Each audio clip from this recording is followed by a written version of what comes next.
فأنا ناصح لإخواني بالصدع بالحق تبيض وجوههم. السكوت في مسألة الحزبية يضرها، فاصدع بما تؤمر وأعرض عن المشركين. سلامي على دماج ورجالها والشيخ يحيى ودار العلم يا سعد بانيها. Kita masih di muka surat 71. Ayo. Qala Imam Ibnu Utsaimin rahimahullahu taala, masih terkait dengan nafi dan isbat, peniadaan dan penetapan pada kalimat la ilaha illallah. Wa bi taqdirina al khabar bi hadhil kalimah haqqun, kalau kita tetapkan bahwasanya khabar dari kalimat la ilaha illallah adalah hak. Khabar apa itu? Khabar la yatabayyanul jawabu anil iskalit tali, menjadi jelaslah jawaban untuk kerumitan yang datang berikut ini. Misalkan ada pertanyaan dari orang awam kah atau orang yang baru mengaji dan semacamnya. Wa huwa kaifa yuqalu la ilaha illallah, bagaimana dikatakan tidak ada sesembahan kecuali Allah, ma'annahu hunaka alihatan tu'badu min dunillah, padahal di sana ada sesembahan-sesembahan yang disembah selain Allah.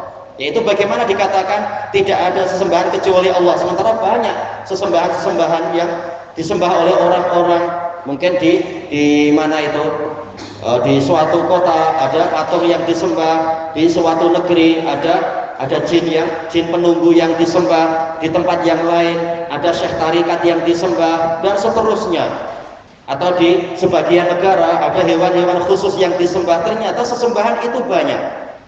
Wa qad sammahallahu ta'ala alihah, Allah telah menamakan itu semua sebagai sesembahan-sesembahan. Wa sammaha abiduha alihah, para penyembahnya juga menamakan itu sebagai sesembahan-sesembahan. Bahkan tak calang-calang, tak tanggung-tanggung, kaumnya Nabi Nuh memiliki sesembahan yang banyak. Wa qalu la tadarunna alihatakum, mereka mengatakan jangan sekali-kali kalian meninggalkan sesembahan-sembahan kalian. Bukan hanya satu sembahan, tapi mereka punya alihah yang banyak, sesembahan yang banyak. Wala tadarunna wadda wala suwa'a wala yaghutsa wa ya'uqa wa nasra, sampai memiliki 5 sesembahan. Berarti sesembahan itu kenyataannya banyak di dunia ini. Baik. Kemudian qala Allah ta'ala, qala Allah tabaraka wa ta'ala, fama aghnat anhum alihatuhum allati yad'una min dunillahi min syai'in lamma jaa'a amru rabbik, maka tidak berguna untuk mereka sesembahan-sesembahan mereka yang dahulu mereka seru selain Allah sedikit pun tatkala urusan Rabbmu telah tiba, tatkala azab telah datang. Sesembahan yang 5 atau yang 7 atau yang berapa itu tidak berguna sama sekali. Cuma intinya apa? Sesembahan memang banyak, hanya saja sesembahan yang selain Allah memang tidak berguna. Berarti memang ini rumit, Allah menamakan itu sesembahan, tapi la ilaha illallah tidak ada sesembahan kecuali Allah. Maka tahulah kita memang ada khabar yang terhapus di situ. Kemudian disebutkan di sini wa kaifa yumkinu an nuthbital uluhiyyata li ghairillahi azza wajalla, bagaimana mungkin kita menetapkan sifat uluhiyah untuk yang selain Allah azza wajalla, bahwasanya yang selain Allah ada yang berhak untuk disembah. War rusulu yaquluna li aqwamihim, sementara para rasul berkata kepada kaum-kaum mereka, ubudullah malakum min ilahin ghairuh, sembahlah Allah, kalian tidak memiliki sesembahan selain Dia. Jadi para rasul mengatakan, seakan-akan rasul mengatakan sesembahan hanya satu, kalian tak mempunyai hanya kecuali hanya satu. Bagaimana itu? Wal jawabu ala hadzal iskal, jawaban untuk pertanyaan, untuk kerumitan ini, yatabayyanu bi taqdiril khabar, akan menjadi jelas dengan kita tetapkan khabar fi la ilaha illallah. La ini adalah harfu nafyin, yaitu apa? Nafiyah lil jins.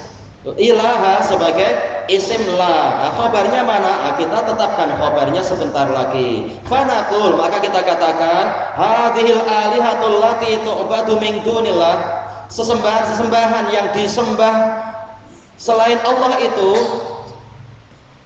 yang bukannya Allah disembah namun malah sesembahan itu, hiya alihah, memang dia sesembahan-sesembahan, lakinnaha alihatun batilah, akan tetapi mereka semua adalah sesembahan-sesembahan yang batil. Laisat alihatan haqqah, bukan sesembahan yang benar. Wa laisa laha min haqqil uluhiyati syai'. Baik, syai' sebagai apa? Sebagai isim laisa.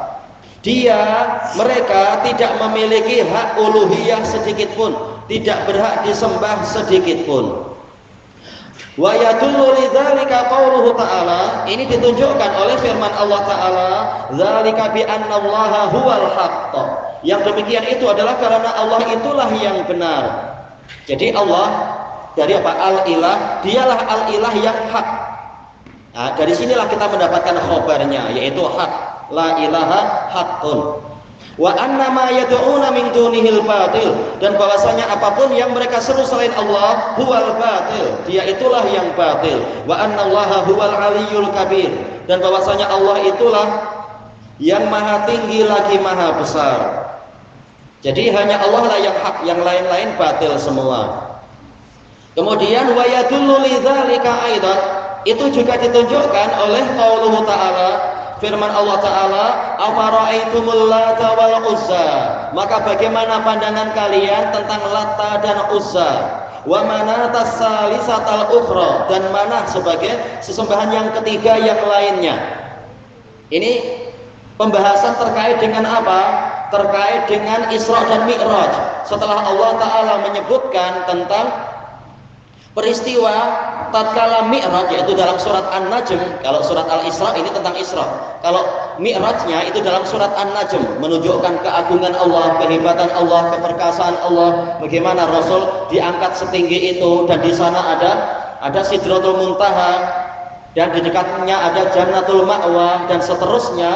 Kemudian Allah Ta'ala menyuruh orang-orang untuk berpindah kepada Lata, Manah dan Uzza. Apa mereka itu? Tak ada apa-apanya, patung-patung itu tak mampu untuk mengangkat seseorang sampai ke Sidratul Muntaha, tak mampu memberikan rezeki ini dan itu dan sebagainya. Bahkan tatkala Abraham menyerang Ka'bah, menyerang Makkah, tahu-tahu patung-patung tadi tak ada gunanya sama sekali. Nah, tatkala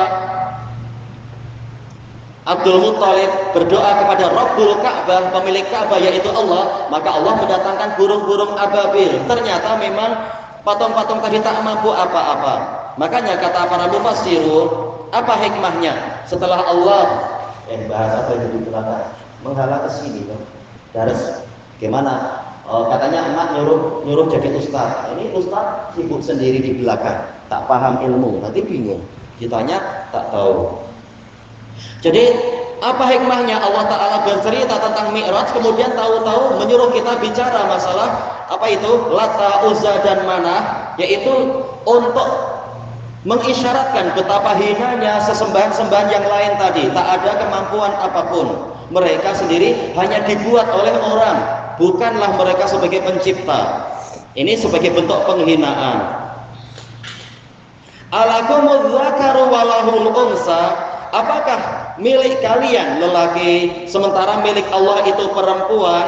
Karena mereka menisbatkan tiga berhala ini sebagai anak-anak perempuan Allah. Lata, afara'aitumul Lata, ini adalah pola taknis dari Al-Ilah, bentuk perempuan dari Al-Ilah. Al-Uzza, ini bentuk taknis dari Al-Aziz. Manah, ini bentuk taknis dari Al-Mannan. Baik, maka Allah bertanya, apakah kalian yang berhak memiliki lelaki sementara untuk Allah adalah perempuan? Tilka idzan qismatun dhiza. Pembagian tadi jika demikian adalah pembagian yang curang, yang tidak adil. Baik, untuk sesuatu yang kalian benci, orang jahiliyah benci memiliki anak perempuan, justru malah diserahkan pada Allah, sementara yang mereka suka yaitu laki-laki untuk mereka. Ini tidak adil sama sekali. Semuanya adalah hamba Allah, semuanya milik Allah. In hiya illa asma'un sammaitumuha antum wa aba'ukum ma anzalallahu biha min sultan. Tidaklah nama-nama tadi. Siapa nama-nama berhala tadi? Siapa saja nama berhalanya? Paling tidak satu. Atau yang lain tunjuk jari. Iya, nama patungnya siapa? Barbie Ken. Patung yang entah apa itu yang ditakuti orang, apa Annabelle itu katanya. Yang disembah apa namanya? Ya kan tadi dibahas panjang lebar karena tak dengar gimana? Malu lah itu orang tunjuk jari. Nah, malu satu pun tak ingat. Apa? Lata. Iya, Lata ya. Lainnya Uzza. Mana dan Uzza, toyib. Apa lagi? Iya, nah, hanya nyebut 3 sih tadi ya. Toyib. Untuk yang besar, berhala-berhalanya kaumnya Nabi Nuh apa saja? Abdurrahman. Paling tak satu, ambil satu. Bukan. Yang disebutkan oleh kaumnya Nabi Nuh tadi sudah disebutkan kan?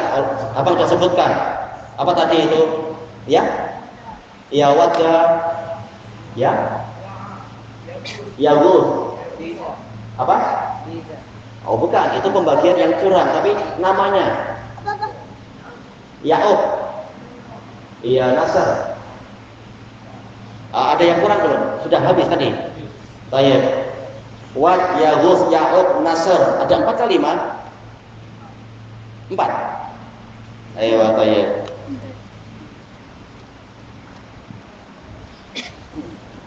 Ada 5 lah.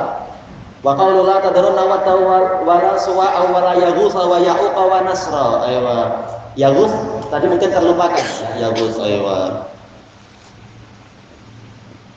Baik. Kemudian disebutkan di sini tidaklah nama-nama tadi kecuali nama-nama yang dibuat oleh kalian dan nenek moyang kalian sendiri, yang mana Allah tidak menurunkan argumentasi untuk mendukungnya. Jadi memang sesembahan-sembahan tadi ada banyak, tetapi tidak ada dalil sama sekali yang mendukung bahwasanya patung-patung tadi adalah sesembahan yang benar. Iya tabi'una illa dhanna wa ma tahwal anfus wa laqad ja'ahum min rabbihimul huda. Tidaklah mereka mengikuti kecuali persangkaan dan apa yang diinginkan oleh jiwa, yaitu hawa nafsu. Padahal telah datang kepada mereka petunjuk dari Rabb mereka. Nah, dari sinilah dikatakan oleh Imam Asy-Syatibi rahimahullahu taala dalam Al-Iqtisad, kalau tidak ikut huda pasti dia ikut hawa. Kalau tidak ikut hidayah pasti apa? Mengikuti hawa nafsu. Tak ada pilihan yang lain. Makanya kalau tidak ikut dalil dikatakan apa? Pengekor hawa nafsu. Marah kah, suka kah, tidak masalah. Yang penting apa? Tidak ikut dalil. Oh iya, dalil nyuruh apa? Dalil tak nyuruh taklid, tapi nyuruh segala perselisihan dikembalikan pada Allah dan Rasulnya. Oh iya, dengan pemahaman salaf. Dan pemahaman tidak hanya dibatasi hanya orang besar yang paham. Untuk apa kita disuruh belajar setelah itu dianggap tak pernah paham setelah itu? Dengan hujah yang jelas. Wa qauluhu ta'ala an Yusuf alaihi salatu wassalam ma ta'buduna min dunihi illa asma'an sammaitumuha antum wa aba'ukum ma anzalallahu biha min sultan. Nabi Yusuf dalam penjara pun tetap apa? Berdakwah. Tidak seperti sebagian orang masuk penjara ada sibuk judi, sibuk minum khamar, na'udzubillah. Tapi apa? Tetap beliau berusaha untuk mengajak orang kepada tauhidullah agar mereka selamat. Tidaklah kalian sembah selain Allah kecuali nama-nama yang dibuat oleh kalian dan nenek moyang kalian sendiri, yang mana Allah tidak menurunkan argumentasi untuk menguatkannya, untuk mendukungnya. Berarti kesimpulannya apa? Setelah Imam Ibnu Utsaimin mendatangkan dalil-dalil ini, idzan jika demikian, fa makna la ilaha illallah la ma'budah haqqun illallah azza wa jalla. Tidak ada sesembahan yang benar kecuali Allah azza wa jalla.